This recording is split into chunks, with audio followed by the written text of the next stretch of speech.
इनके लबे रंगी की निछावर थी कि जिसने पानी के सिवा भी कपड़ा किसी चीज़ के धोने से पाक हो जाएगा,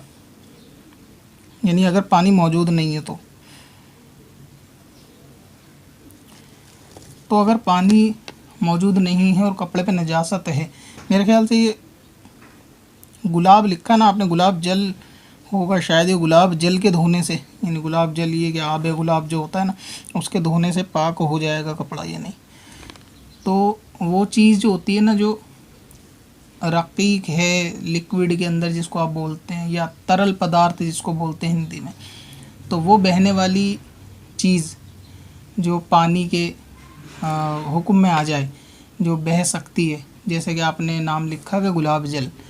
तो गुलाब जल वगैरह से अगर पानी मौजूद नहीं है, उस सूरत की बात है, तो कपड़े पे अगर गंदगी लगी है और गुलाब जल ही मौजूद है तो गुलाब जल से भी कपड़ा धो के वो पाक किया जा सकता है। और इसी तरह अगर गुलाब जल के सिवा इसके कायम मकाम कोई दूसरी चीज़ है, जैसे कि जो तरल में होती है, लिक्विड में होती है, और सिरका वगैरह भी है, तो उससे भी धोकर कपड़े को पाक किया जा सकता है। यहाँ तक कि चाय से भी धो के कपड़ा पाक किया जा सकता है। और ये तमाम सूरतें उस ही सूरत में होंगी कि जब कि पानी मौजूद ना हो, और पानी की मौजूदगी में इस यानी ये फ़ेल अंजाम देना, तो इससे क्या है कि कपड़ा पाक हो जाएगा, लेकिन बंदा इसमें गुनहगार भी होगा इसराफ़ के चक्कर में, कि फ़िज़ूल ख़र्ची में आ जाएगा, कि जो चीज़ जिस काम के लिए थी नहीं उसने वो फ़िज़ूल ख़र्च किया। पानी मौजूद था फिर भी गुलाब जल बहा दिया और वो दूसरे काम में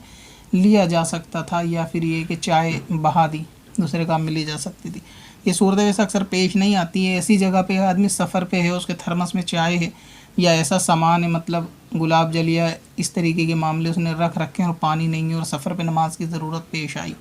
या ऐसी कहीं पिकनिक पे बंदा गया हुआ है जैसे पहाड़ियों में या इस किस्म के कहीं पर जहाँ पानी आसानी से नहीं मिल सकता और कपड़े पे गंदगी लग गई नमाज का टाइम है, तो फिर वहाँ पर ये मसला यानी याद रखने के एतबार से दुरुस्त है कि हाँ इस चीज़ से इमरजेंसी में कपड़ा धो के पाक किया जा सकता है पानी के सिवा। पत्थर में असल लाले पुरनवार